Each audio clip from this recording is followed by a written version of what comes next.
everybody. I am Pastor Donna from Impact Church, and welcome to Impact Moment. So, we are continuing on with our Circle Maker book from Mark Batterson, and we are in chapter 13 today. So, and there's actually 5 more chapters after this, so we are kind of curious too. All right, so if you are following along, last week we talked about Daniel and David, but primarily Daniel, and this chapter is focusing really on Daniel.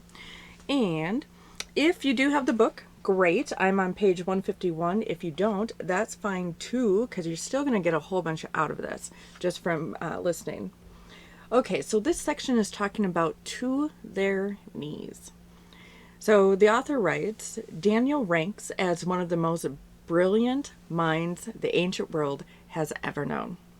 And he was a Renaissance man 2,000 years before the actual Renaissance, with an unusual aptitude for both philosophy and science. He could explain riddles and solve problems unlike anyone in his generation, and no one could dream or interpret dreams like Daniel. But the thing that set him apart wasn't his IQ, but it was actually his PQ. Daniel prayed circles around the greatest superpower on earth, and because he got on his knees, he brought kings and kingdoms to their knees. Daniel did not just pray when he had a bad day. He prayed every day. He didn't just dial up 911 prayers when he was in the lion's den. Prayer was actually a part of the rhythm and routine of his life. Prayer was his life, and his life was prayer. And I'm sure Daniel prayed with a greater intensity right before he was thrown into that lion's den, but that intensity was the byproduct of consistency. And he approached every situation, every opportunity, every challenge, and every person prayerfully.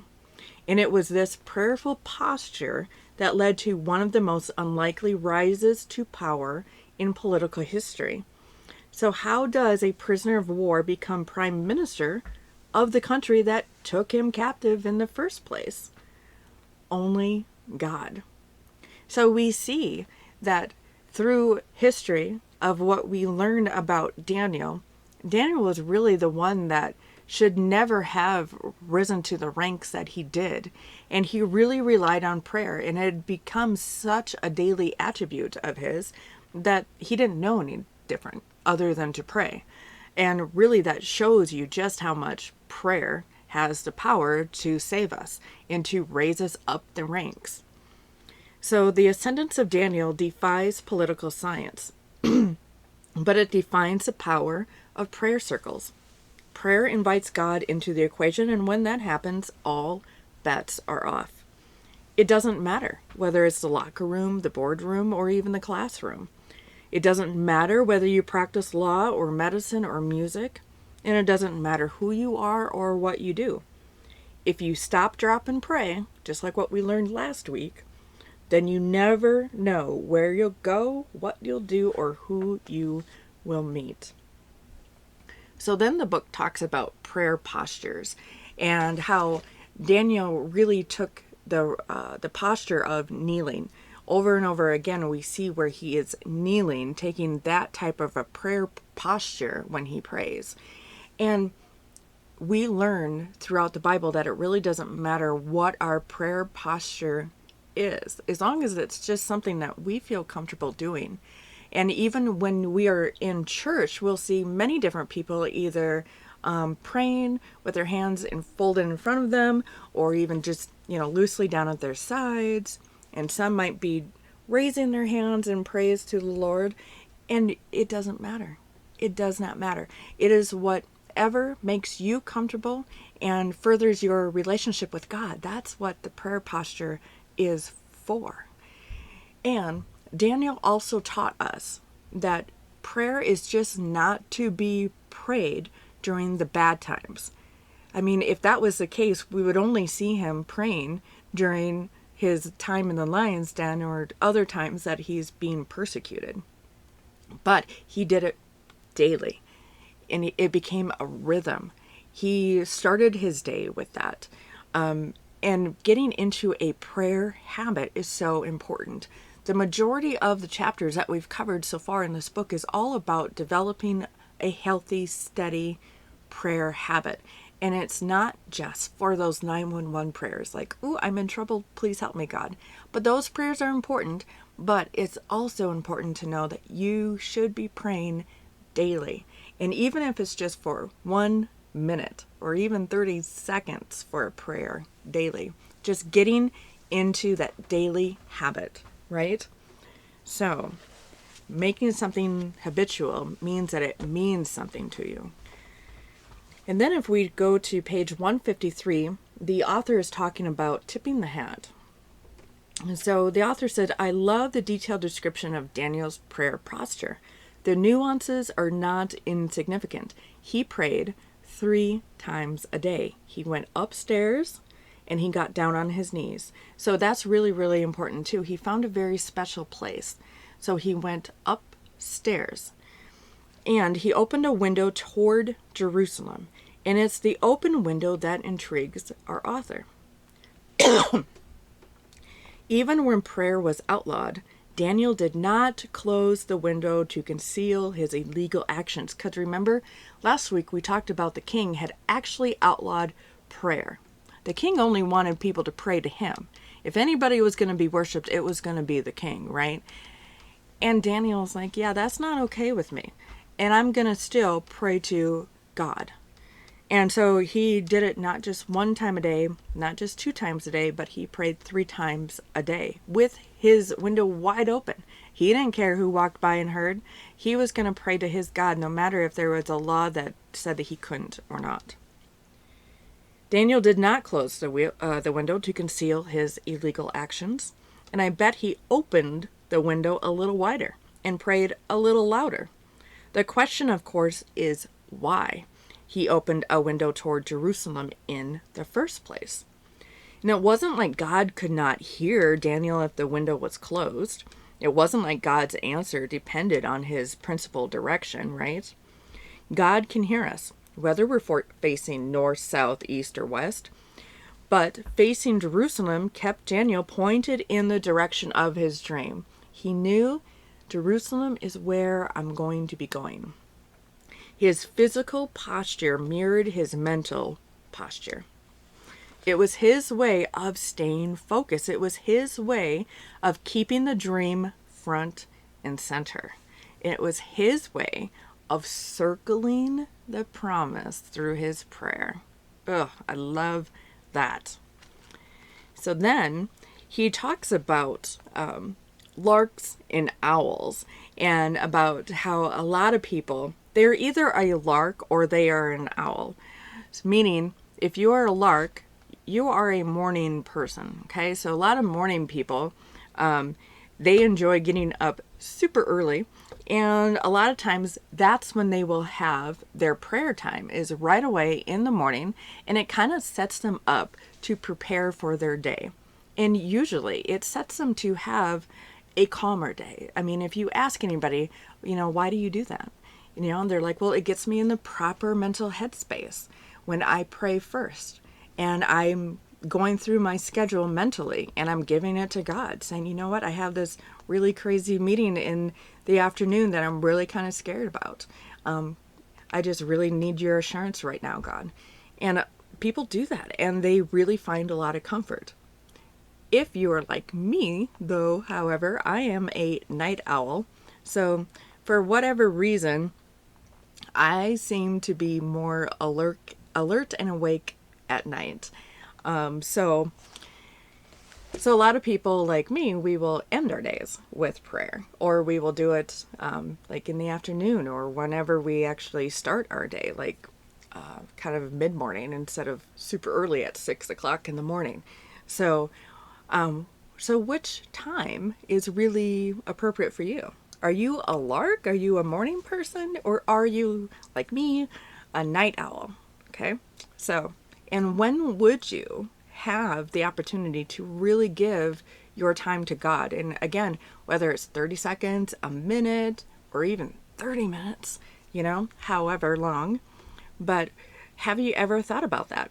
When is an appropriate time for you to get into that daily habit of prayer time, right? So, and even some people pray as they're driving to work in the morning too. So, and sometimes that helps too, especially when we're in crazy traffic. We definitely need the prayers even more so right then and there, right? So, some of the questions follow along with some of the pages that we read. The chapter is a little bit shorter this time, but he really talks a lot about his personal experiences, our author does, and how, he was constantly trying to figure out a way to establish and grow his church. And as a pastor, there are so many stumbling blocks, but what did he do? He approached it just like Daniel did. He knew that he had to pray, and he had to pray circles around what he wanted. He had to make it an habitual daily rhythm in order for him to be able to pray through and push through the hard times. And so you really see our author relying on what he's learned from Daniel and even from Honi, our circle maker, right? So in chapter 13, the questions for today is Daniel did not just pray when he had a bad day, right? So he actually prayed every day. So I have to ask you, is this true of you? Some of you already are praying every day, which is awesome and amazing. And some of you don't. And that's okay too. But how can we help you start praying daily, right? So how did Daniel do it, and how is it going to work for you? So for Daniel, he had a special place where he went upstairs into a room, and that's where he prayed. It was quiet. He had a window that faced Jerusalem so he could see.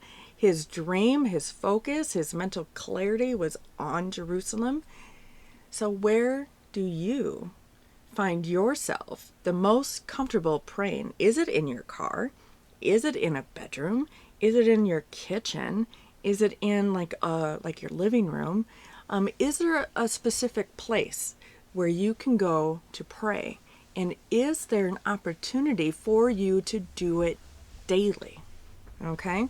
So, when you are prayer journaling this week, it's still important to do that each week, is to prayer journal. Think about and pray about, you know what, Lord, where is a really good spot for me to pray? Let God tell you. If you are not sure, let God tell you. He will inspire you and figure out a place that is perfect for you. And so Batterson, our author, he talks about Daniel's prayer posture. So what prayer postures have you seen or tried? Okay. So I have to say, grew up lifelong Lutheran. Now I'm a United Methodist pastor.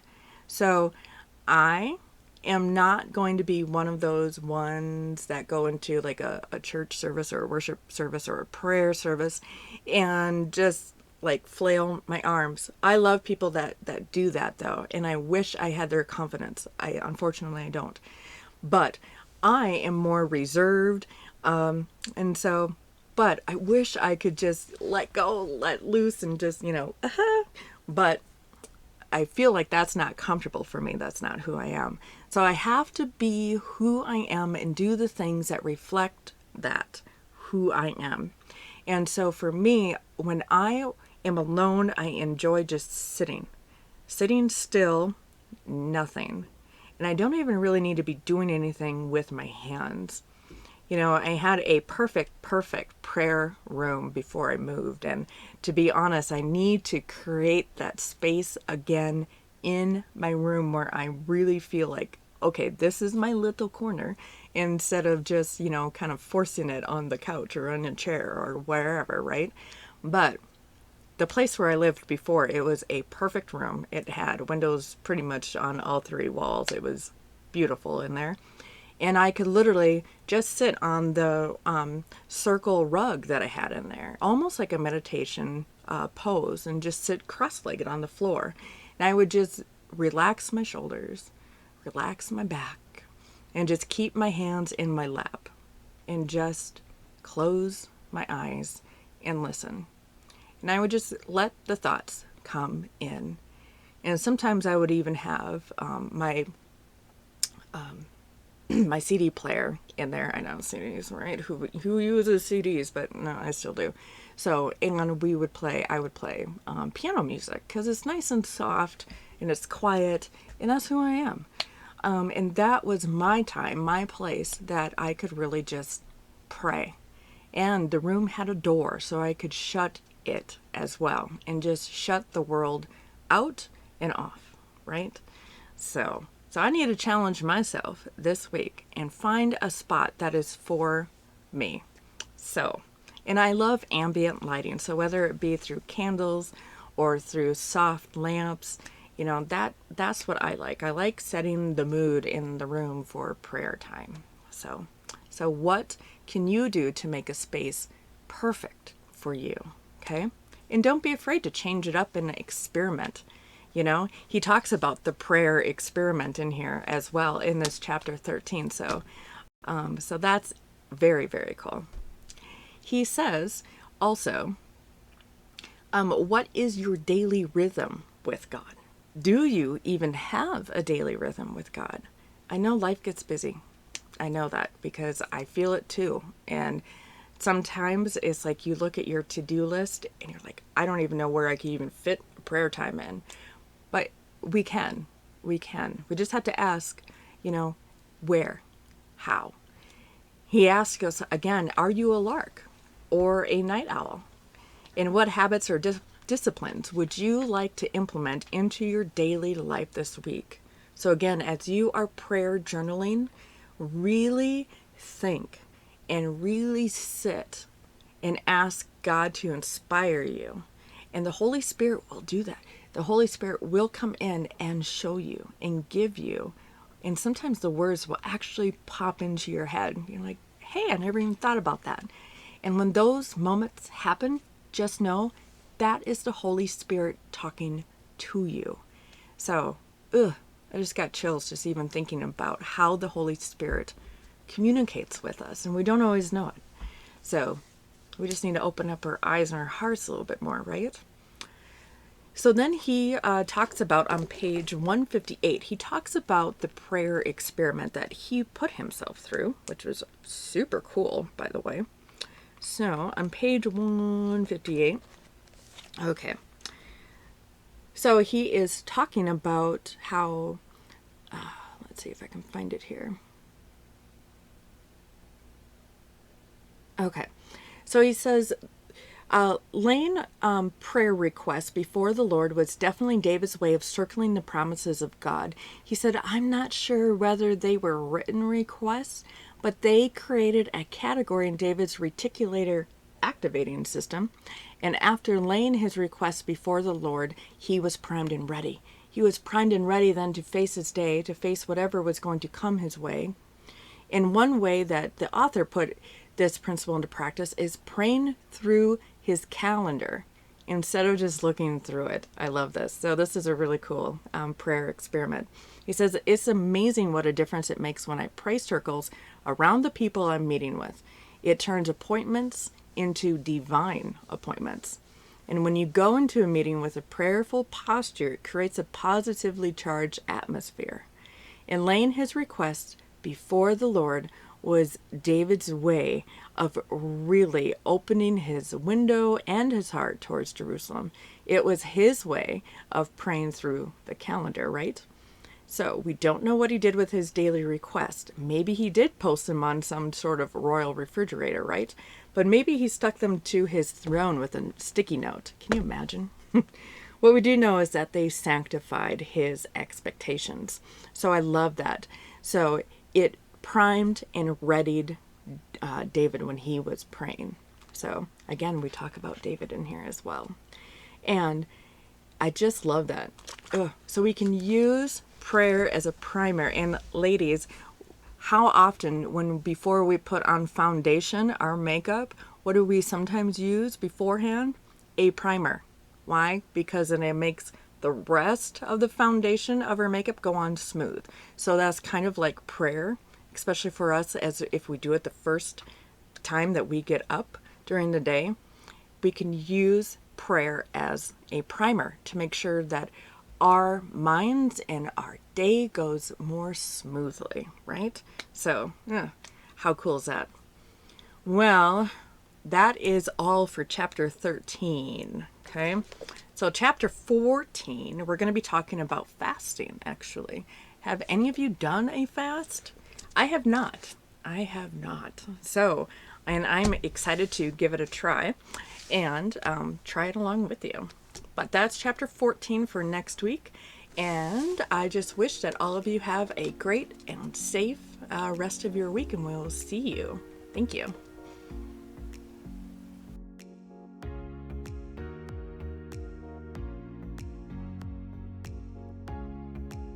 Hey everyone, thank you for watching the video. If you liked it, go ahead and click the like button. And also, think about subscribing to our channel so you don't miss any of our videos. We also have a Facebook page where we post upcoming events for our church, Impact Church. And speaking of the church, we stream our services live to Facebook and YouTube every Sunday at 10 a.m. Central Time. So be sure to turn in for that. And if you missed the live stream, you can always watch them later right here on YouTube. And once again, thank you and have a great day.